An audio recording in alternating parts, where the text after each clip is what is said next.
Авторы Абай Құнанбайұлы. Өлең сөздің патшасы, сөз сарасы.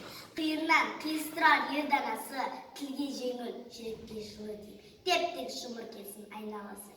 Бөтен сөзбен былғанса сөз арасы, ол ақынның білімсіз бишарасы. Айтушы мен тыңдаушы көбін адам, бұл жұрттың сөз танымас біп барасы. Әуелі хаят хадис сөздің басы, қосарлы бет мысал келді арасы. Қисыны мен қызықты болмаса сөз, неге айтсын пайғамбармен оңаласы.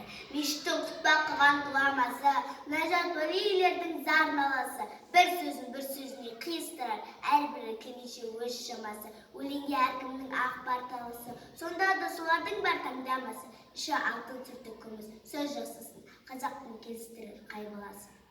Бұрынғы биді тұрсам барлап, мақалдап айтады екен, сөз қосарлап, ақындары ақылсыз надан келіп, көз жеді өлең қыпты жоқтан қармап. Қобыз бен домбыра алып, топта сарнап, мақтау өлең айтыпты әркімге арнап, әр елден өлеңменен қайыр тілеп, кетірген сөз қадірін жұртты шарлап. Мал үшін тілін безеп, жанып жалдап, мал сұрап біруді алдап, біруді арбап. Жат елде қайыршылық қылып жүріп, өз елін бай деп мақтар Құдай қарғап.